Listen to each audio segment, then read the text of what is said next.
Olá a todos, nós somos da UFPR, do curso de Engenharia Elétrica, e estaremos falando hoje sobre o RUP, que é um processo de engenharia de software. Então, foi dividido essa apresentação na turma inteira e falaremos sobre as primeiras etapas do RUP, que é a análise de negócios e requisitos. Então, um grupo formado por mim, Leonardo, e Carlos, Eduardo, Henrique e Camila. Então, antes de abordar as disciplinas de modelagem e requisitos, eu irei dar uma breve introdução sobre, de fato, o que é o RUP, para que possamos continuar e fazer essa apresentação ser mais dinâmica e mais proveitosa.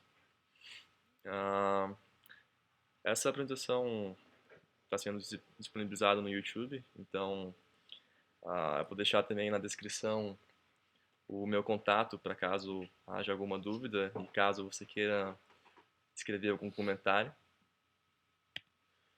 Então vamos lá. O que é o RUP? O RUP é a sigla para Rational Unified Process, que é um processo de engenharia de software que foi adquirido pela IBM em 2003 e ele visa melhorar o desempenho de projetos com processos comprovados e adaptáveis que já foram introduzidos no mercado já fazem alguns anos, então já é um software que já tem certa a atuação e já foi comprovado e realmente ele traz uma melhora em desempenho para equipes em desenvolvimento de software.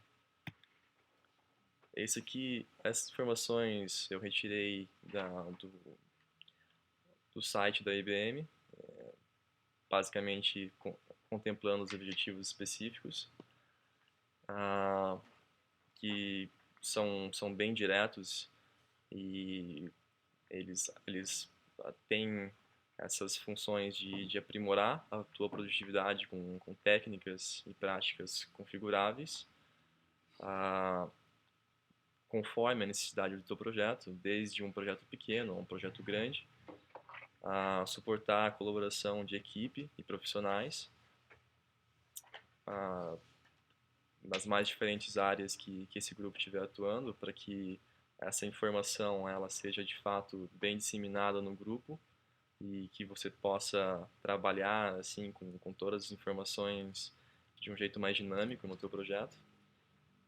Possibilitar também facilmente a mitigação de riscos que ocorrem durante o desenvolvimento, a análise, a execução desse projeto, levando sempre em conta as necessidades dos stakeholders, que são as partes integrantes do projeto, e mitigação tenda-se a reduzir esse risco a um nível aceitável, não simplesmente eliminar esse risco. Então você reduz esse risco para um nível que seja que possa ser aceitável para o teu projeto. E também a IBM ela foca muito na parte de transformação dessa organização para que tenha realmente esse processo, esse sistema de processo instalado na empresa e ela também sempre fornece uma consultoria para os seus clientes através de blogs, através de atendimento, através de vídeos, cursos. Eles têm muito material na internet, então estão sempre junto à empresa, auxiliando nas etapas para que esse processo seja bem feito.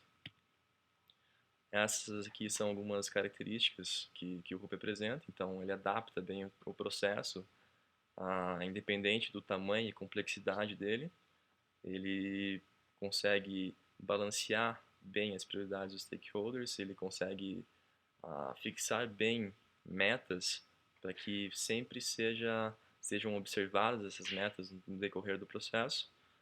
Ela promove uma colaboração entre as equipes através de informação mais unificada e mais fácil para cada membro da equipe.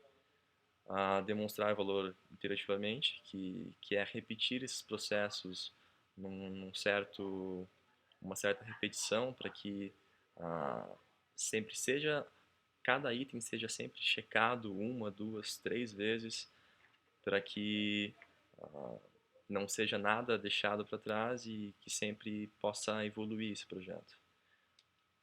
Também uma característica é elevar o nível de abstração, então separar bem os blocos, separar bem qual que é o processo inicial, qual é o processo de desenvolvimento. Então isso traz ao término de todas essas características uma maior qualidade nesse processo que vai ser elaborado com a ferramenta, de um modo que a qualidade de fato possa ser sempre superada na própria empresa. Na parte de modelagem de negócios, eu vou passar a palavra para o Eduardo e para a Camila, que vão iniciar essa disciplina. Então agora a gente vai estar falando sobre a primeira disciplina da RUP, que é a modelagem de negócios. E a gente pode ver nesse cronograma aqui que a modelagem de negócios ela tem uma maior ênfase nas etapas de iniciação e elaboração do projeto. E nas etapas de construção e transição, é necessário que a modelagem de negócio esteja bem definida. Já e ela também tem uma menor ênfase. Falando um pouco sobre a equipe de modelagem de negócios. Bom, na modelagem de negócio, nós temos uma equipe responsável pelo andamento do projeto. Dentro dessa equipe, cada um tem o seu papel, ou mais de um papel. Os papéis, no caso, se referem a como as pessoas se comportarão e quais serão suas responsabilidades dentro do negócio. Então, dentro da equipe de modelagem de negócios, nós temos o analista do processo do negócio, o designer de negócios e o revisor do modelo de negócios. A principal responsabilidade do analista do processo de negócio é avaliar a situação da organização-alvo e entender as necessidades do cliente e do usuário.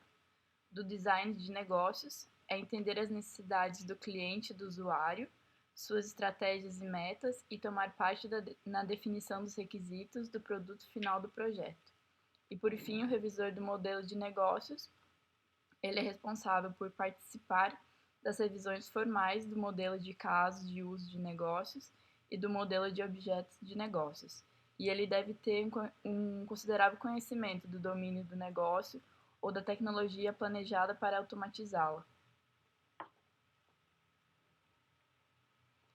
Bom, a modelagem de negócio, ela segue um fluxo de trabalho e dependendo da finalidade do modelo de negócio, bem como da etapa em que você está no ciclo de desenvolvimento, então você pode ver que há vários caminhos que podem ser percorridos através do fluxo de trabalho. E também a primeira etapa do fluxo de trabalho, que seria avaliar o status do negócio, essa etapa também é opcional, pois pode ser que a gente já trabalhou com essa empresa e a gente já fez toda essa etapa antes e agora a gente não precisa refazê-la. Bom, ainda na etapa de avaliar o status do negócio, dentro dela a gente tem 5 principais etapas, que seriam a avaliação da organização-alvo, a classificação do projeto, o cenário de modelagem de negócio, iteração atual e futuras e a visão de negócio. Na avaliação da organização-alvo, primeiramente, a gente vai buscar saber quais são os processos atuais da empresa, quais são as ferramentas que eles utilizam para a gente tentar adaptar o produto às ferramentas que eles utilizam, assim mitigando o risco. As competências das pessoas, se é uma equipe técnica ou uma equipe mais que tem poucos conhecimentos técnicos, o software vai ser baseado nisso, no caso de um projeto de software. quais são as atitudes das pessoas, quem são os clientes, os concorrentes também, as tendências técnicas, os problemas que necessitam ser melhorados na empresa, e como as áreas de melhoria, sim, também. Para isso, a gente faz uma série de perguntas para saber com quem que a gente tá lidando realmente. Como, por exemplo, qual a área de atuação da empresa, qual o porte da empresa, se é uma empresa de pequeno, médio ou grande porte, se a empresa é multinacional, que isso daí vai envolver, no caso, multilinguismo, se é necessário fazer se é necessário fazer o projeto em várias línguas, no caso, uma multinacional, e, por exemplo, qual o sistema operacional utilizado, ah, quais são os softwares utilizados, quem são os clientes, como eu já havia dito, e é isso aí. Né? Bom, a parte de classificação do projeto, nós podemos. Na parte de classificação de projetos, nós temos a parte de riscos, o valor do negócio, duração, complexidade, se utiliza tecnologia, depende da tecnologia utilizada, os departamentos afetados da empresa e o custo. A gente pode, dentro dessas opções, teriam algumas perguntas que poderiam ser feitas, como, por exemplo, qual é o porte do sistema a ser criado, qual é o foco da empresa, que seria o valor de negócio, se ela está focada no valor social, ambiental ou só em lucro, qual seria a urgência do projeto, que seria a duração, necessita treinamento de usuário, se for um sistema complexo ou algo mais simples, as áreas dentro da empresa que serão afetadas, qual é a receita anual bruta da empresa, para você poder saber quanto que vai ser investido no projeto.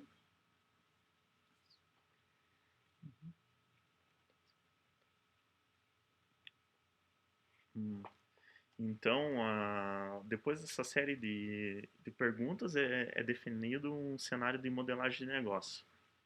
Esse cenário ele pode ser um organograma, quando a gente quer fazer uma simples definição de negócio. Ele pode ser modelagem de domínios, no qual a gente quer apenas capturar dados e imprimir para o usuário. Ele pode ser um negócio e muitos sistemas.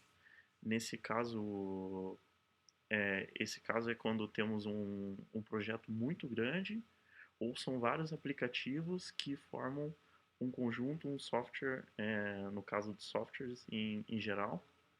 Ele pode ser um modelo genérico, um modelo de negócio genéricos, que no caso, eu trabalhei numa empresa na França que eles tinham um software que era adaptado para cada cliente, no caso. Seria exatamente esse caso, eles fabricaram um software genérico, mas para cada cliente a gente fazia uma adaptação, que cai nesse caso. Um novo negócio, que é quando a gente vai lançar uma nova linha de produção, quando a gente tem novos produtos, e uma renovação, que pode ser, no caso, uma versionagem de software, pode ser atualização no produto atual, pode ser uma melhoria em processos já existentes. Em relação à iteração atual e futuras, como o nome já diz, serão tomadas decisões de como continuar o trabalho na iteração atual e quais serão os planos para as próximas iterações. Ou seja, qual caminho será seguido dentro da modelagem de negócios. O artefato de saída da modelagem de negócios se chama visão de negócios. Esse artefato ele nos dá um um conjunto de metas e objetivos durante o projeto, e ele vai servir como base para a aprovação do projeto. E quem é o responsável por verificar esse artefato é o revisor do modelo de negócio. Seguindo, após a avaliação do status do negócio, nós temos dois caminhos que podem ser seguidos. Tanto você pode fazer um modelo de domínio, ou você pode seguir para modelagem de negócios. O modelo de domínio, no modelo de domínio, ele identifica os conceitos relacionados a requisitos do sistema e analisa o problema sobre a perspectiva conceitual. Ou seja, ele se concentra mais na explicação do produto em fatos importantes para o domínio de negócio. Nele você também não vê os papéis dos responsáveis pelo projeto também não são definidos. Então é um foco mais no produto em si. A gente pode, dentro de modelagem de negócios, a gente pode descrever um negócio atual, que é, no caso, ir até o cliente, conhecer os jargões técnicos, entender os processos, entender toda a estrutura, a hierarquia da organização-alvo, que é o que a gente o exemplo que a gente vai dar na parte de requisitos. E também a gente, no final, a gente vai definir as metas para a modelagem de negócios. Daí, então, outra maneira também de modelagem de negócios seria explorar a automação do processo, que é, no caso, ir até o cliente e saber quais são os processos que estão obsoletos, por exemplo, ou tem algum risco humano. Nesse caso, a gente estaria substituindo esses processos por processos automatizados. Hoje em dia existem até cursos focados totalmente nessa parte que é de automação e mecatrônica também, que eles são especializados exatamente por analisar processos e automatizá-los.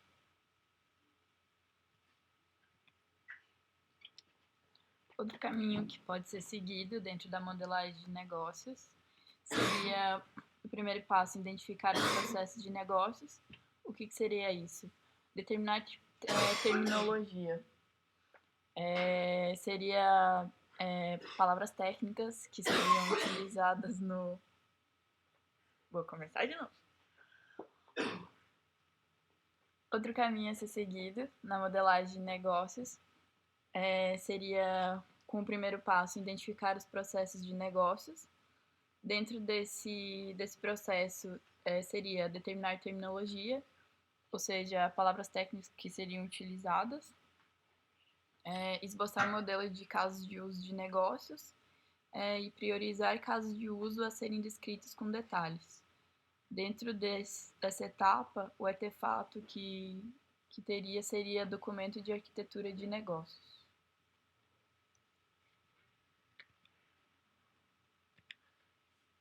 Agora a gente passa para refinar definições do processo de negócios, que seriam detalhar a definição do caso de negócio e verificar a coerência entre os negócios. Nesse caso, aqui a gente é uma etapa muito importante que a gente vai determinar se o projeto ele vai seguir ou ele não, ou não vai seguir. No caso, tem muitos projetos que são inviáveis e a gente vai fazer toda a análise de custo, análise para ver se a gente é capaz, a nossa equipe técnica é capaz de realizar dentro de um prazo determinado, por exemplo. Seguindo, seria a etapa de projetar realizações do processo de negócios. Dentro dessa etapa, o que seria? Identificar todos os papéis das pessoas envolvidas dentro do projeto, identificar produtos a serem entregues, definir eventos de negócio e planejamento da execução dos casos de uso. Dentro dessa etapa, o artefato que saída seria registro de revisão. A última etapa, antes do documento de divisão de negócio, é refinar os papéis e as responsabilidades. Então, ou seja, essa é a parte que a gente vai atribuir a todos os stakeholders as responsabilidades. É interessante dizer que os papéis eles não são uma pessoa, eles podem ser uma equipe de pessoas. E a gente vai identificar os responsáveis para a execução de cada caso de uso, que é um documento que a gente já tem previamente. E a gente vai fazer a verificação formal dos resultados da modelagem. No final, a gente vai ter o registro de revisão e futuramente a gente vai ter o documento de revisão de negócios. Agora eu vou passar para os meus amigos Carlos e Henrique.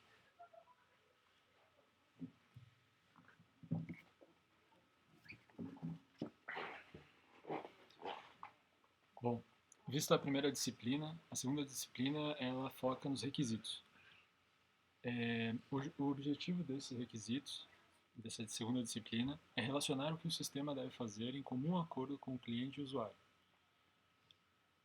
A definição, existem várias definições para requisitos, né, para o termo requisito, porém a gente pegou a definição totalmente explícita da análise de negócio, voltada para a análise de negócio, que é definido como capacidades futuras, passadas ou condições de um empreendimento e aspectos organizacionais, colaboradores, processos e regras, porém não se limita somente a isto e divide em 4 níveis. Falando assim pode ser meio complexo, porém agora destrinchando os níveis e depois com o fluxo, né, de trabalho, fica mais fácil o entendimento. O primeiro nível é o nível de requisitos de negócio, no qual consiste dos objetivos ou necessidades exclusivamente da organização. Eu vou dar um exemplo agora, no caso de uma empresa hipotética, para facilitar o entendimento dos 4 níveis, né? Bom, trata-se de essa empresa hipotética trata-se de uma empresa de médio porte. Existe dentro da empresa uma estrutura hierárquica, né? Conforme essa pirâmide do lado direito, sendo que a grande maioria dos funcionários dentro da empresa são funcionários de área do conhecimento e do operacional. Acima deles tem os gerentes médios e acima dos gerentes médios tem a gerência sênior. Então, no caso desse primeiro nível, né, do requisitos da matéria da disciplina requisitos, seria as necessidades de estruturação e organização da empresa que vai desenvolver o software. Então, como exemplo, nós temos ali a divisão das equipes que vão ficar responsáveis por cada módulo do programa, né? Ou seja, o projeto chega na empresa, a primeira coisa ali que eles vão fazer, no caso, seria dividir a empresa, dividir as pessoas responsáveis por cada módulo, né? As pessoas responsáveis em fazer um sistema funcionar, ou desenvolver ou desenvolver algum sistema, um outro módulo, né, do programa. Ou seja, existe uma divisão na empresa, uma estruturação da empresa para poder resolver os problemas. E também a necessidade de aquisição de novos equipamentos, necessidade de contratação de novos funcionários, enfim, toda essa parte de organização da empresa que vai prestar o serviço, ou seja, que vai desenvolver o software.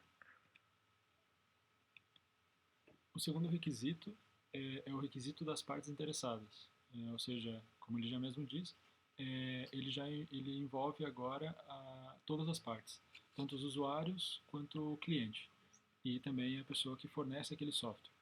E ele consiste nas necessidades específicas de todas as partes, ou seja, envolvidas no projeto. Este nível ele faz uma ligação entre o primeiro e o terceiro nível, né? Ele faz essa ligação para que fique algo fluido entre o negócio e a parte das soluções. Dando continuidade ao exemplo daquela empresa, A necessidade daquela empresa de software seria, no caso, um sistema, um software de comunicação interna entre os funcionários. Ou seja, existe a necessidade para aquela empresa hipotética que os funcionários tenham um meio de comunicação, né, um meio de enviar mensagens entre eles e também enviar arquivos.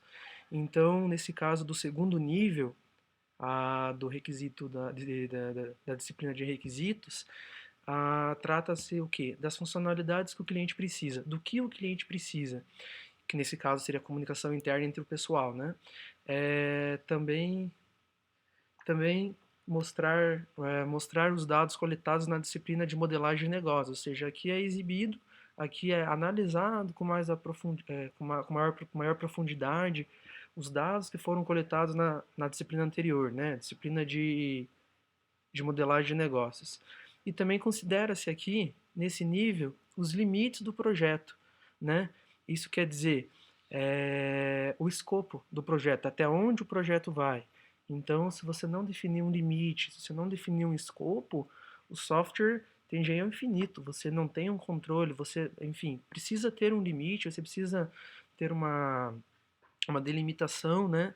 Até onde vai a funcionalidade, até onde vai o que o cliente precisa, até onde o que a gente pode fazer. Então, no caso também, isso engloba até onde a empresa que vai prestar o serviço, que vai desenvolver o software, pode chegar, até o que ela pode fazer. O terceiro requisito de soluções, ele divide-se em 2 subníveis. O primeiro são os requisitos funcionais, nos quais descrevem o comportamento e funcionamento da solução. Eu vou citar um exemplo aqui, ó, uma coisa simples, né? Essa aqui não é muito difícil de entender, mas esses requisitos funcionais seriam as soluções propriamente ditas para o funcionamento do software, sem muito detalhe, né? Sem muito detalhe de interação com o usuário, né? Sem muito detalhe de imagem, de desenho, não. Isso daqui é o que realmente o software vai fazer, falando de uma forma mais bruta, né?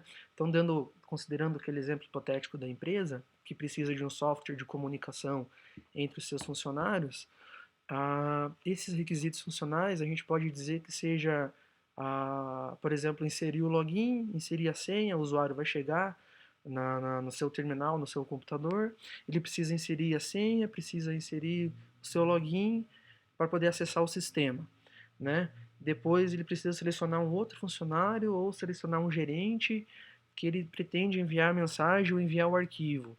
E aí, por fim, ele tem a opção de enviar a própria mensagem, clicar no botão enviar mensagem ou clicar no botão enviar arquivo, né? Então, veja, isso é de fato como o software vai funcionar, né? E também, no caso, para o caso de funcionário operacional e de conhecimento, né?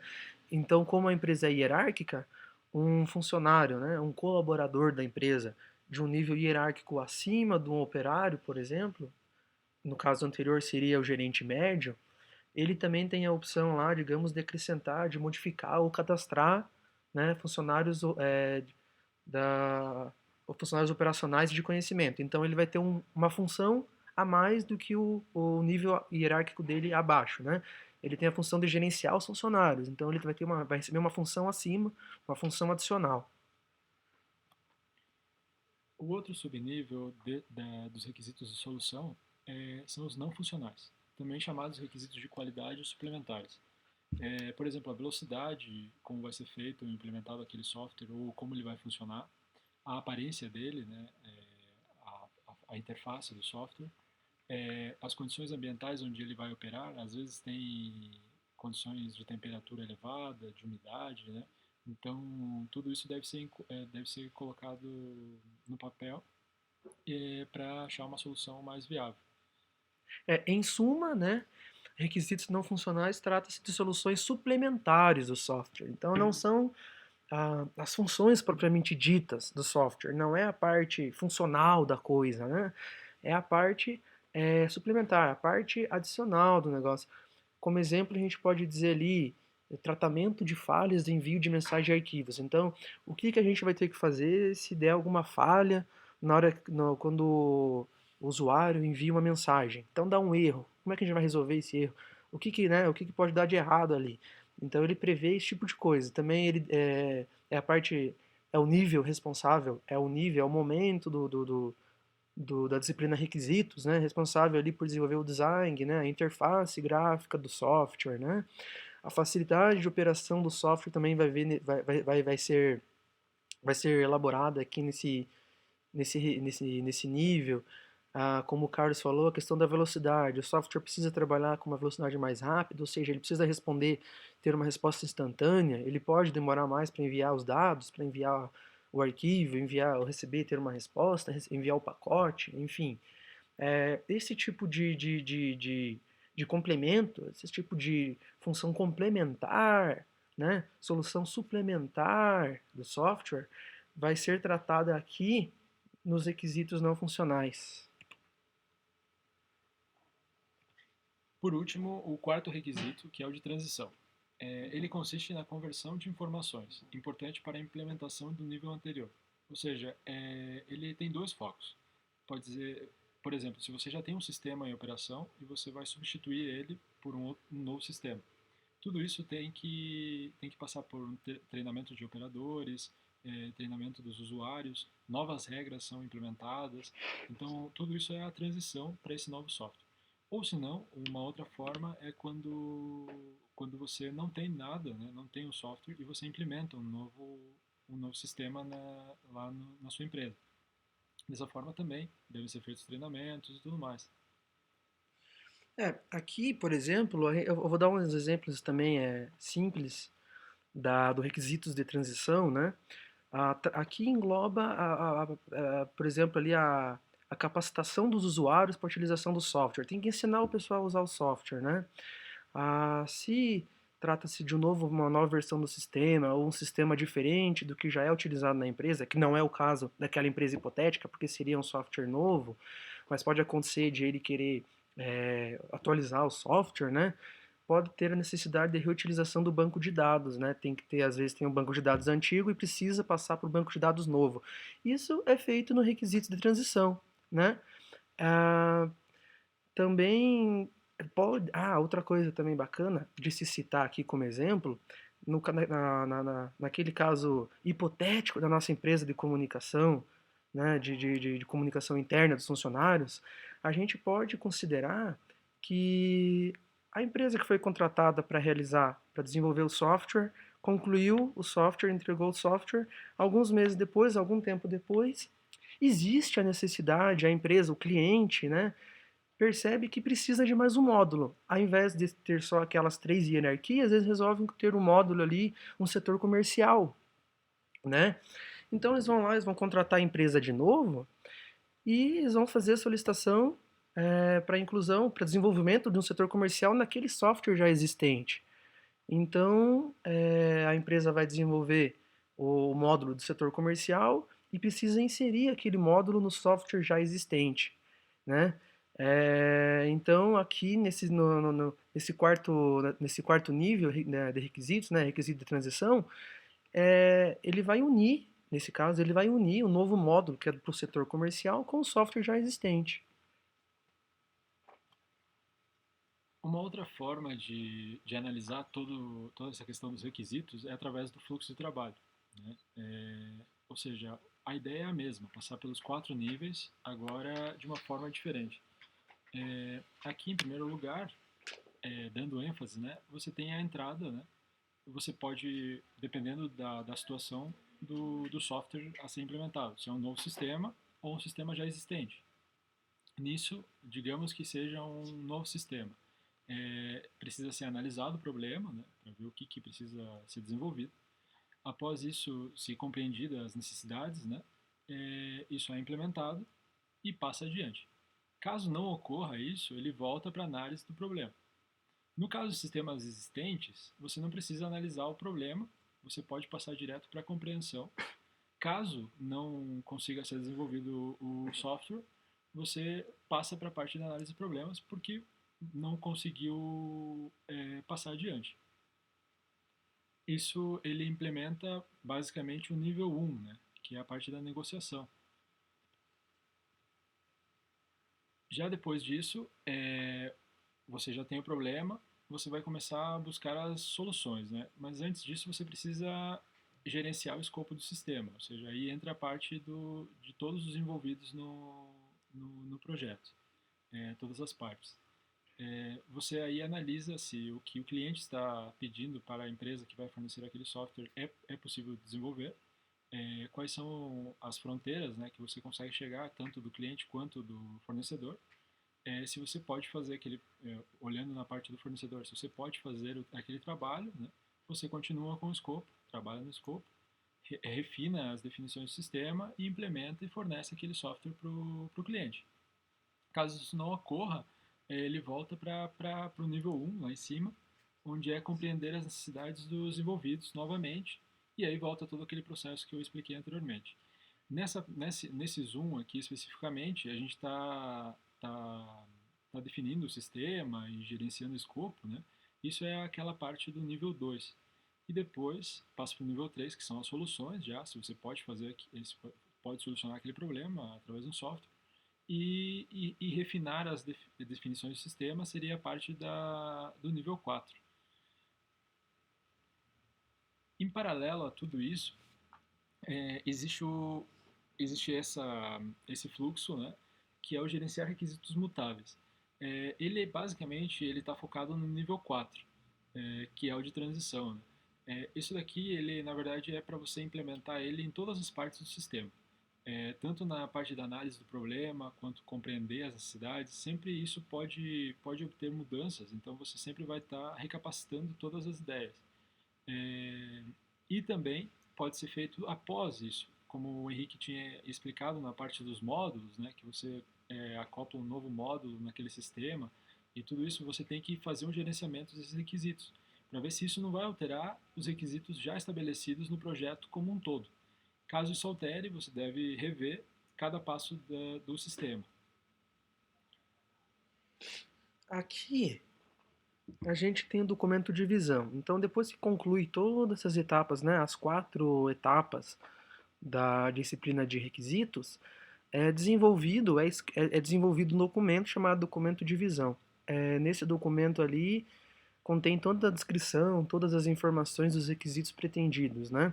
Do que vai ser feito, propriamente dito, pela empresa que vai prestar o serviço, né? Que vai desenvolver o software, o que a empresa, o cliente que precisa do software vai contemplar, né? O que vai ter no programa, enfim, todas as funções e tudo, então, resumindo, né, tudo que vai ser desenvolvido, tudo que vai ter é descrito nesse documento de visão.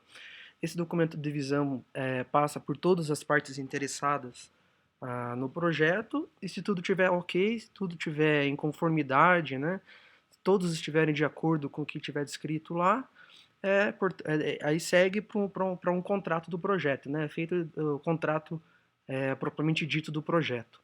Eu vou dar um exemplo aqui de um modelo de documento de visão, um modelo da própria RUP, né? Eles mesmos sugerem um modelo parecido com esse.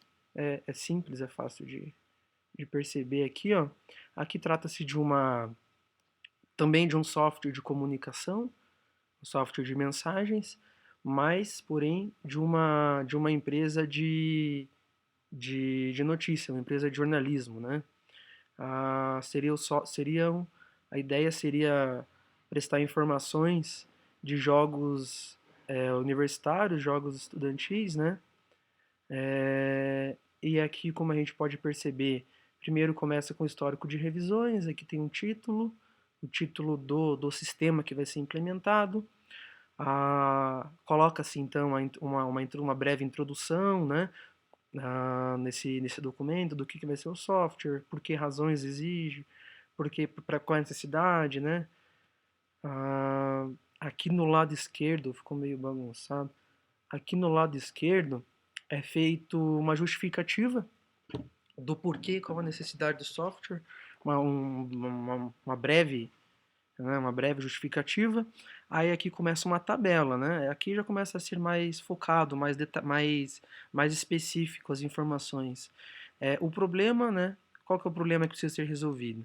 Eles escrevem aqui quem vai afetar o impacto, E aqui qual seria a solução ideal para resolver esse problema? Vamos ver. Aqui também normalmente se descreve os envolvidos, né, no, no sistema, quem que vai ser afetado, quem que vai utilizar o sistema, ah, resumo dos usuários, no caso daquela empresa hipotética, aqui seria o caso de colocar os três níveis de hierarquia, né? Operários e o pessoal do conhecimento, gerente médio e gerente sênior, por exemplo, seria colocado nessa tabela, né? O perfil de cada um deles, de cada usuário. Por quê? Porque daí aqui, a partir do perfil de cada um, você desenvolve a solução, né?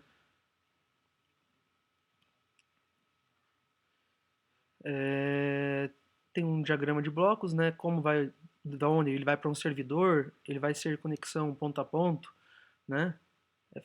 Coloca-se um diagrama. Custo, né? Aqui nesse exemplo aqui ele está fazendo o custo da assinatura mensal desse serviço desse serviço de notícia, né? Mas naquele caso, no caso da empresa de software de comunicação, das três hierarquias, seria, por exemplo, o custo. Esse daqui não seria conveniente, né? Não caberia naquele exemplo. Aqui é por cima, né? Como que se parece esse documento, mais ou menos como que ele deve ser elaborado.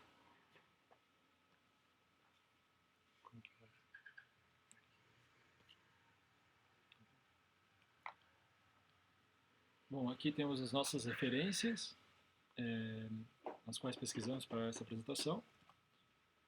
Caso tenha alguma dúvida, como o Léo já falou no começo da apresentação, o nosso contato vai estar abaixo do vídeo. E muito obrigado pela atenção de todos. E aqui deixamos uma frase muito interessante para todos vocês. Muito obrigado.